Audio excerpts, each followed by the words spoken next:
नमस्कार सभी क्लास 10 के स्टूडेंट्स। तो कैसे हैं आप सब? I hope all are good. So आज हम लोग करने वाले हैं क्लास 10 का चैप्टर नंबर 1 साइंस से रासायनिक अभिक्रियाएं एवं समीकरण के एक शॉर्ट रिवीजन, जिससे आपको दिमाग में सीधे सीधे याद रहे कि इस चैप्टर में आपने पढ़ा क्या है। तो चलिए इस चैप्टर के सभी टॉपिक को एक एक करके समझने का कोशिश करते हैं। और सबसे पहले हम लोग को ये समझना होगा कि रासायनिक अभिक्रियाएं क्या होती है और समीकरण क्या होती है। समझ गए? तो ये हमारा है, समझते हैं रासायनिक अभिक्रियाएं।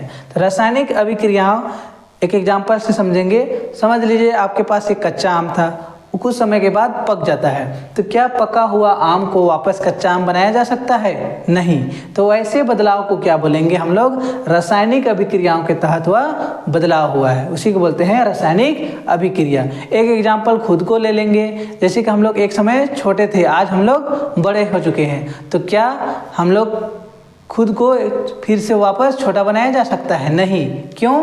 क्योंकि हम लोग का बदलाव एक रासायनिक अभिक्रियाओं के तहत बदलाव हुआ है। तो वैसे बदलाव जिसको हम लोग पुनः वापस नहीं ला सकते हैं, उसको क्या बोलते हैं? रासायनिक अभिक्रिया। समझ गए? अब हम लोग समझते हैं समीकरण। समीकरण क्या होता है? समीकरण रासायनिक अभिक्रियाओं को एक शॉर्ट रूप में लिखने का, एक सूत्र के रूप में लिखने का तरीका को ही क्या बोलते हैं? समीकरण। जिसमें हम लोग को क्या हो जाता है? केमिस्ट्री पढ़ने या लिखने में आसानी हो जाता है। समझ गए? यह था हमारा रासायनिक अभिक्रिया और समीकरण। तो चलिए इस चैप्टर के सभी टॉपिक को एक एक करके समझने का कोशिश करते हैं। हमारा पहला टॉपिक है रासायनिक समीकरण। रासायनिक समीकरण ये समझना है कि रासायनिक समीकरण हमारा दो भाग में दिखाई देगा, पहला ये, दूसरा, और बीच में एक एरो दिखाई देगा। समझ गए? तो पहला भाग को हम लोग क्या बोलते हैं? अभिकारक, और दूसरा भाग को क्या बोलते हैं? उत्पाद। जो पहला भाग हमारा इधर बाएं तरफ होता है और दूसरा भाग इधर हमारा दाएं तरफ। ठीक है? इसको क्या बोलते हैं? अभिकारक, और दूसरे को उधर जो बनता है उसको क्या बोलते हैं? उत्पाद। यानी कि इधर रिएक्टेंट, इधर हो गया हमारा प्रोडक्ट। ये हमारा समीकरण इस प्रकार से होता है। अब हम लोग इसको आगे सीखेंगे कि इस समीकरण में और क्या क्या किया जाता है। चलिए नेक्स्ट देखते हैं क्या है हमारा रासायनिक समीकरण लिखना, कैसे लिखा जाता है। इस बात को आपको समझना होगा, जैसे कि मैग्नीशियम प्लस में ऑक्सीजन, तो हमारा उत्पाद क्या बनेगा? ऐसे नॉर्मली आपको लिखने से गलत हो जाएगा। इस चीज़ को समझने के लिए आपको क्या जानना होगा? कोई भी धातु अधातु का आवेश को जानना होगा, उसका चार्जेस को जानना होगा, तभी आप इसे लिख सकते हैं। जैसे कि आप क्या लिखेंगे? MgO2, ऐसे दोनों को मिला देंगे तो क्या हो जाएगा? ये हमारा हो जाएगा गलत। तो इसको लिखेंगे कैसे भाई? इसको लिखने के लिए हमें क्या करना होगा? इसका आवेश को जानना होगा, नहीं तो आप कभी भी रासायनिक समीकरण को नहीं लिख सकते हैं। जैसे कि हमारा क्या होगा? हम जानते हैं क्या? Mg यानी कि मैग्नीशियम का आवेश होता है प्लस में 2 और ऑक्सीजन का होता है माइनस में 2। तो इसको इधर दे देना है और ये वाला को इधर दे देना है और लिख देना है Mg। और एक बात का ध्यान देना है, जब आवेश हमारा सेम हो जाता है और बराबर हो जाता है तो उसको नहीं लिखते हैं। तो यहाँ से भी नहीं लिखेंगे, यहाँ से भी नहीं लिखेंगे, तो बन गया MgO। तो यहाँ बन जाएगा MgO। ये क्लास 9 का टॉपिक है। अगर आपने पढ़ा है तो अच्छी बात है, नहीं तो थोड़ा बहुत दिक्कत होगा। और इस दिक्कत को हटाने के लिए आपको क्या करना होगा? आपको कोई भी धातु अधातु का आवेश को समझना होगा। तो चलिए आपको आगे बताते हैं। देखिए यहाँ मैग्नीशियम और Cl क्लोरीन है, तो मैग्नीशियम और Cl को डायरेक्ट ऐसे करिएगा क्या?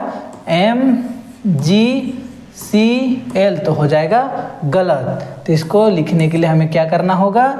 फिर से हमें इधर आना होगा Mg, और इधर क्या है? Chlorine Cl। Mg का हम लोग अभी देखे थे प्लस में 2 चार्जेस आवेश, और इसका क्या होता है? इसका होता है माइनस में 1। तो ये वाला इधर दे देना है और ये वाला इधर दे देना है। ठीक है? तो हो जाएगा क्या? Mg, और इसका तो एक लिखने का कभी भी ज़रूरत नहीं होता है। और हमारा इधर लिख देंगे Cl, और ये वाला 2 इधर चल जाएगा, तो बना क्या? MgCl2। समझ गए? ये गलत हो गया था।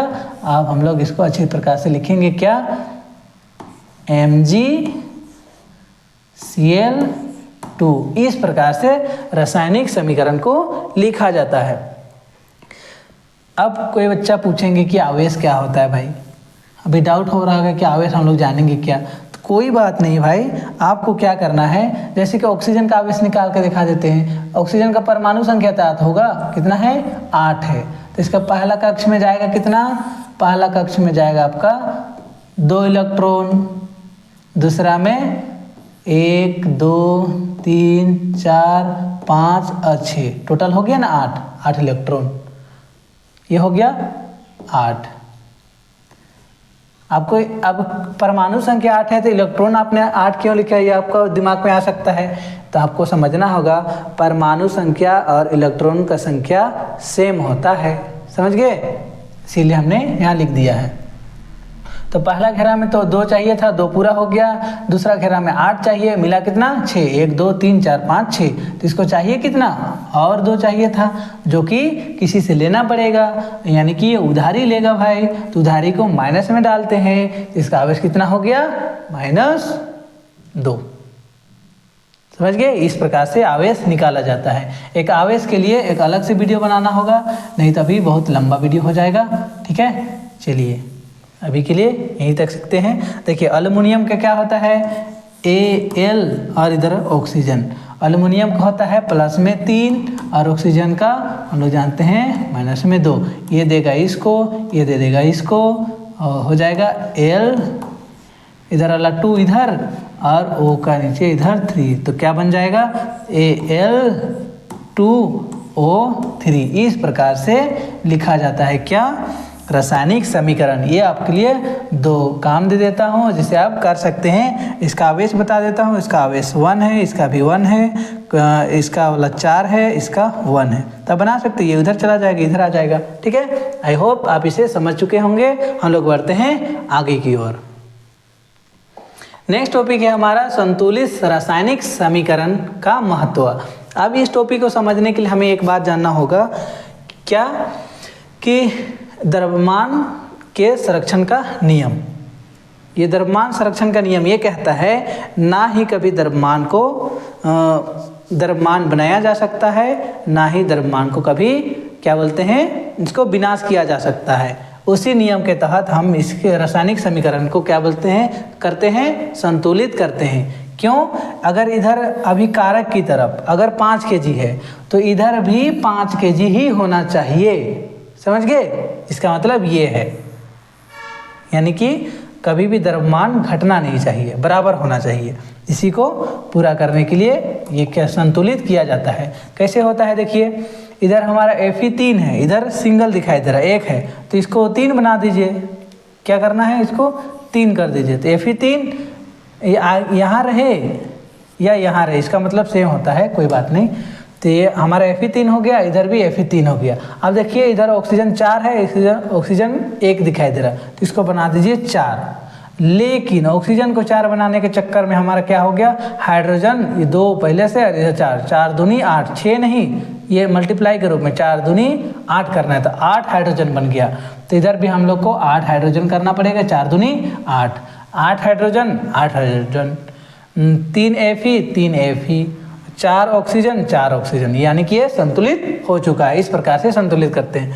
देखिए इसको आप क्या कर सकते हैं, इधर देखिए 2 ऑक्सीजन का 2 अणु, इधर एक ही अणु दिख रहा है, तो आप बीच में नहीं डाल सकते हैं, इस बात को ध्यान देना है। तो आपको किधर डालना होगा, यहाँ पास। तो ऑक्सीजन को 2 बनाने के चक्कर में क्या हो गया, ये 2 इसके लिए भी ना हो गया, Mg भी 2 बन गया, तो आपको इधर भी Mg2 करना पड़ेगा। तो इस प्रकार से क्या होता है, संतुलित किया जाता है। समझ गए, इसको आप प्रैक्टिस करिएगा 2-4 सवाल लेकर के, तो आप इसको भी आसानी से कर सकते हैं। तो ये था हमारा संतुलित करना। अब हमारा नेक्स्ट टॉपिक है रासायनिक अभिक्रियाओं के प्रकार। तो ये बहुत आसान सा टॉपिक है। इसमें कितने प्रकार के हैं, 1 2 3 4 5 6 प्रकार का दिखाई दे रहा है। कौन कौन सा है, संयोजन अभिक्रिया, वियोजन अभिक्रिया, विस्थापन अभिक्रिया, ऊष्मा शोषी अभिक्रिया और ऊष्मा क्षेपी अभिक्रिया, द्विविस्थापन अभिक्रिया। तो चलिए सभी को एक एक करके समझने की कोशिश करते हैं, कोई बड़ा चीज़ है नहीं। देखिए संयोजन अभिक्रिया पहला हमारा है। संयोजन अभिक्रिया में क्या होता है, इधर हमारा अभिकारक की तरफ 1 2 या 2 से अधिक हो और बनेगा उत्पाद की तरफ कितना, सिंगल बनेगा, एक ही बनना चाहिए, एक सब एक में दिखाई देना चाहिए ऐसा। तो इसको क्या बोलेंगे, इसको बोलते हैं क्या, संयोजन। जैसे कि मान लिया A प्लस में B है, ठीक है, तो बनेगा क्या, AB बनना चाहिए। अगर इसके प्लस में C भी रहता तो ABC बन जाता। समझ गए, ये इसका जनरल रूप है, समझ गए, बेसिक रूप है। तो ये हमारा क्या है, संयोजन अभिक्रिया। इसमें समझने कोई दिक्कत नहीं है। अभिकारक की तरफ, यानी कि रासायनिक अभिक्रिया जब कराते हैं तो एक से अनेक कितनों रहे, बनेगा सिंगल एक, उसको बोलते हैं संयोजन अभिक्रिया। तो आई होप इसे समझ चुके होंगे। अब डालते हैं वियोजन अभिक्रिया। वियोजन जस्ट उल्टा है संयोजन का। हमारा अभिकारक की तरफ एक से अधिक था, दो से अधिक था, हमारा क्या होगा, उधर सिंगल एक बनता है। अब इधर हमारा एक होगा और इधर टूट करके अनेक हो जाएगा। अगर मान लीजिए अगर यहाँ दो भी हो गया तो इधर टूट करके अनेक सारा बन जाएगा, ठीक है, उसको क्या बोलते हैं, वियोजन अभिक्रिया। कोई दिक्कत नहीं होना चाहिए। देखिए यहाँ टूट करके दो भाग में टूट गया है, तो टूट करके अलग होना, अनेक सारा भाग में होना, उसको क्या बोलते हैं, वियोजन होना। समझ गए। तो चलते हैं, नेक्स्ट टॉपिक हमारा क्या है, विस्थापन अभिक्रिया। विस्थापन अभिक्रिया एक ऐसे अभिक्रिया है जिसमें क्या होता है, एक कमजोर क्रियाशील धातु को क्या करता है, एक ताकतवर धातु यानी कि अधिक क्रियाशील धातु उसको हटा करके उसके साथ जुड़ जाता है। जैसे देखिए यहाँ Fe इधर अकेले था, इधर CuSO4 जुड़ करके था, लेकिन आयरन क्या है, Fe ज़्यादा ताकतवर है किससे, Cu से, यानी कि ज़्यादा क्रियाशील है Cu से, तो इसको हटा करके इसके साथ Cu जुड़ा हुआ था यहाँ पर, इसको हटा करके बाहर भेज दिया और इसके जगह में खुद आ गया। इसी को क्या बोलते हैं, विस्थापन अभिक्रिया। आई होप समझ आ गया। नहीं समझ आया है तो बता दूं क्या होता है विस्थापन अभिक्रिया में। अगर आप कमजोर हैं, आपका एक बबनी भी है, तो उस बबनी को क्या करेगा, एक स्मार्ट बबनू आएगा और क्या करेगा, उसको आपसे दूर ले जाएगा। क्यों, क्योंकि आप कमज़ोर पड़ गए, आप उसके सामने स्मार्ट में भी कमज़ोर पड़ गए, आपका पॉकेट भी नहीं है अभी, तो क्या करेगा, आपका बबनी को वह ले जाएगा भाई। क्यों, क्योंकि he is better than you. समझ गए ना।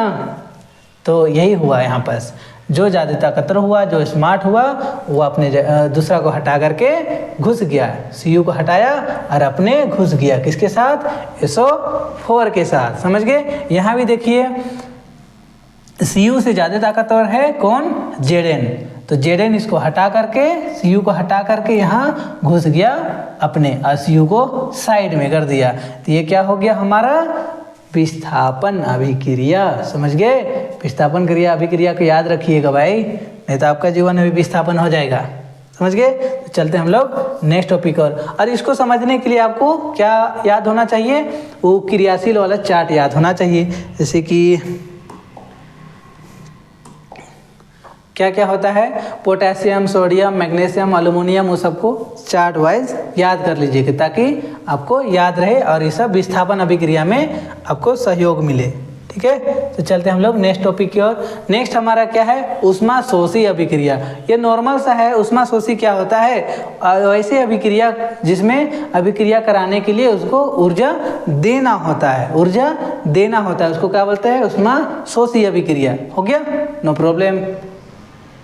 चलिए नेक्स्ट हम लोग देखते हैं ऊष्मा क्षेपी अभिक्रिया। ऊष्मा क्षेपी अभिक्रिया में क्या होता है, वैसे अभिक्रिया जिसमें अभिक्रिया करने के बाद उससे ऊष्मा निकलता है, यानी कि हीट निकलता है, ऊर्जा निकलता है, उसको क्या बोलते हैं, ऊष्मा क्षेपी अभिक्रिया। देखिए यहाँ से निकला हुआ है ऊर्जा, ऊष्मा निकला हुआ है। इधर हमारा क्या है, कैल्शियम ऑक्साइड था, यानी कि चूना पत्थर था और पानी डाल दिए हैं तो कैल्शियम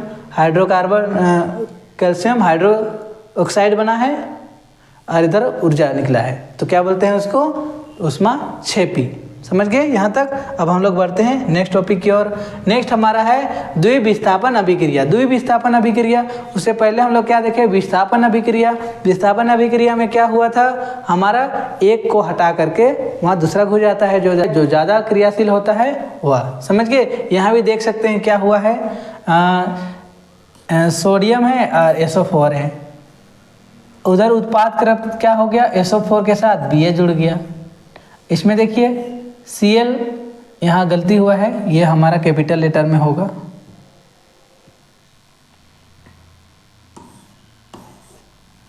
कभी भी धातु का नाम कैपिटल में होता है।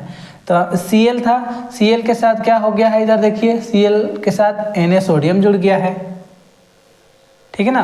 तो 2 बार विस्थापन हुआ है, तो क्या हो गया, 2 बार विस्थापन, विस्थापन 2 बार हुआ था, द्विविस्थापन। इसको नॉर्मली में आप ये भी समझ सकते हैं क्या कि द्विविस्थापन में आयन का आदान प्रदान होता है। समझ गए। तो हम लोग बढ़ते हैं नेक्स्ट टॉपिक की ओर। एक एग्जाम्पल के लिए इसे याद कर सकते हैं। इधर सोडियम सल्फेट था और इधर बेरियम क्लोराइड था, उधर हमारा रिएक्शन करके इधर बन गया है। तो हम लोग बढ़ते हैं नेक्स्ट टॉपिक की ओर। अब हमारा मेन आता है ये कि उपचयन और अपचयन। उपचयन और अपचयन में क्या होता है, देखिए ऑक्सीजन का किसी में जुड़ना, ऑक्सीजन का किसी में जुड़ना उपचयन कहलाता है, और ऑक्सीजन किसी से अलग होना उसको क्या बोलते हैं, अपचयन कहलाते हैं। कोई दिक्कत नहीं ना। देखो फिर से, ऑक्सीजन का जुड़ना उपचयन, ऑक्सीजन का हटना अपचयन। देखिए Cu यानी कि कॉपर, और ये हमारा ऑक्सीजन है, इधर Cu के साथ ऑक्सीजन जुड़ गया तो क्या हुआ, उपचयन हुआ। इधर देखिए CuO यानी कि कॉपर ऑक्साइड था और हमने हाइड्रोजन से उसको रिएक्शन करवा दिया, तो Cu के साथ क्या था, ऑक्सीजन, इससे हट गया। क्या हटा, ये निकल गया ना ऑक्सीजन, यहाँ ऑक्सीजन था निकल गया। किसी से अलग होना उसी को क्या बोलते हैं, अपचयन। यहाँ हो गया कॉपर के साथ अपचयन हुआ है, समझ गए। और इसी में देख सकते हैं H के साथ जुड़ा है, क्या जुड़ गया, ऑक्सीजन, तो हाइड्रोजन के साथ क्या हुआ, उपचयन हुआ। समझ गए, नॉर्मल सा है। ऑक्सीजन का जुड़ना उपचयन, ऑक्सीजन का हटना अपचयन, ठीक है। अब देखते हैं रिडॉक्स अभिक्रिया। रिडॉक्स अभिक्रिया वैसे अभिक्रिया को बोलते हैं जिसमें दोनों आपको नजर आएगा, आपको अपचयन भी दिखाई देगा और उपचयन भी दिखाई देगा, यानी कि ऑक्सीजन का जुड़ना भी दिखाई देना चाहिए और ऑक्सीजन का हटना भी दिखाई देना चाहिए। देखिए यहाँ से ZnO से हमारा क्या था, O जुड़ के था, यहाँ से Zn से हट गया O, यानी कि हुआ हटना को अपचयन, ठीक है। C अकेले था, यानी कि कार्बन अकेले था, इधर आके देख रहे हैं तो क्या हो गया, O इसके साथ जुड़ गया, यानी कि C के साथ जुड़ा है O, तो क्या हुआ, उपचयन हुआ। इसी को कहते हैं रिडॉक्स अभिक्रिया। समझ गए। तो हम लोग बढ़ते हैं नेक्स्ट टॉपिक की ओर। नेक्स्ट हमारा है संक्षारण। संक्षारण आपको समझना होगा ऐसे कि आपके पास कोई नया धातु है, जैसे कि कुछ भी सामान अगर हम नया लाते हैं तो वह मस्त उस समय चमकीला दिखाई देता है, उस समय वह नया हमें चमकता हुआ दिखाई देता है। लेकिन कुछ समय के बाद उसमें क्या होता है, जंग लगने लगता है, पुराना होने लगता है, आपको ब्राउनिश कलर का दिखना, मैला कलर का दिखने लगता है। क्योंकि उसमें संक्षारण, उसमें जंग लगना शुरू हो गया, उस धातु का ऑक्साइड बनना शुरू हो गया। कोई भी धातु होता है हवा के संपर्क, ऑक्सीजन के संपर्क में आने से अपना ऑक्साइड बनाता है, धातु ऑक्साइड उसी को बोलते हैं। अगर आयरन हो गया तो आयरन ऑक्साइड, और मैग्नीशियम हो गया तो मैग्नीशियम ऑक्साइड। समझ गए। इस प्रकार से वह जंग लगने का विधि को ही क्या बोलते हैं, संक्षारण। तो संक्षारण से हम लोग कैसे बच सकते हैं, मान लीजिए आपके पास लोहा है, उसको लोहा के दरवाजे है, उसको आपको बचाना है जंग लगने से, तो क्या कर सकते हैं, उसको पेंट मार सकते हैं, ग्रीस से भी पोताई कर सकते हैं, और उसको क्या कर सकते हैं, कोटिंग कर सकते हैं, और क्या कर सकते हैं, ऐसे बहुत सारे उपाय हैं, ठीक है ना। तो आप इसे इस प्रकार से बचा सकते हैं। उसको तेल में मार सकते हैं, ठीक ना, कोई भी तेल को लगा सकते हैं। जैसे तेल क्या करता है, ऑक्सीजन को, जैसे कि मान लीजिए एक क्या हो गया, धातु हो गया, यहाँ तेल का लेप लगा दिए हैं, ठीक है। तेल का लेप लगाने से क्या होगा, इस लेयर को ऑक्सीजन को पार करना होगा, तब इस धातु से क्या करेगा, वह रिएक्शन कर पाएगा, अभिक्रिया कर पाएगा, अभिक्रिया करेगा तभी उसे जंग बना पाएगा, ठीक है। उसी को बोलते हैं क्या, संक्षारण। तो संक्षारण से बचने का ये उपाय है, तेल डालिए, उसमें ग्रीस डालिए, मोबिल डाल दीजिए, कोई भी चीज़ से पुताई कर दीजिए, कोटिंग करिए, पेंट करिए, ये सब उपाय है। ठीक है, और क्या है हमारा नेक्स्ट टॉपिक? नेक्स्ट हमारा है विकृत गंधिता। विकृत गंधिता मतलब होता है कोई भी खाद्य पदार्थ, यानी कि कोई भी खाने पीने वाला चीज़ है, उसमें कुछ लंबे समय के बाद उसमें क्या होने लगता है, बदबू आने लगता है। तो उस बदबू से बचने, उसको खाने पीने के सामान को से सड़ने से बचाने से या उसमें बदबू आने से बचाने से हम लोग कैसे रख सकते हैं? जैसे कि अचार हो गया, तो अचार में अगर सही मात्रा में अगर तेल नहीं डालिएगा उसमें, तो क्या हो जाएगा, वो ख़राब होने, उसमें फफूंदी उठने लगेगा। इसीलिए उसे तेल में डूबे रहना चाहिए, ताकि क्या होगा, तेल में अभी हम लोग पढ़े क्या कि तेल ऑक्सीजन को पार होने से बचा लेता है। तो हमारा तेल में डूबा रहेगा अचार, तो उसमें अचार तक क्या होगा, आम के अचार तक पहुँच नहीं पाएगा क्या, ऑक्सीजन, तो वह सुरक्षित रहेगा। नहीं तो ऑक्सीजन पहुँचेगा तो क्या होगा, उसके साथ ऑक्साइड बनाएगा और उसको ख़राब कर देगा, और उसका सुगंध को भी, उसका टेस्ट को भी ख़राब कर सकता है। इसीलिए आप देखेंगे क्या कि कुरकुरे के पैकेट में, चिप्स के पैकेट में नाइट्रोजन गैस को भरा जाता है, इसलिए ताकि वहाँ ऑक्सीजन ना हो सके। और नाइट्रोजन का गैस में ये है कि वह रिएक्ट नहीं करता है कोई भी खाने पीने की चीज़ से, अपना ऑक्साइड नहीं बना सकता है। जैसे कि ऑक्सीजन किसी भी चीज़ से रिएक्शन करके ऑक्साइड बना लेता है, लेकिन नाइट्रोजन वैसा नहीं होता है, समझ गए? तो इसलिए उसमें नाइट्रोजन सबको डाला जाता है ताकि उसका टेस्ट बने रहे लंबे समय तक और आपको खाने में भी टेस्टी लगे। और ऐसा नहीं होगा तो वह खराब हो जाएगा, उसमें बदबू आएगा। तो वही है हमारा क्या, विकृत गंधिता। समझ गए? तो ये था हमारा इस चैप्टर का एक शॉर्ट रिवीजन, जिसमें आप समझ सकते हैं बहुत सारी चीज़ हमने आपको बताया है। तो आई होप आपको समझ आ गया होगा। तो हम लोग मिलते हैं किसी नेक्स्ट वीडियो में, तब तक के लिए टेक केयर एंड बाय।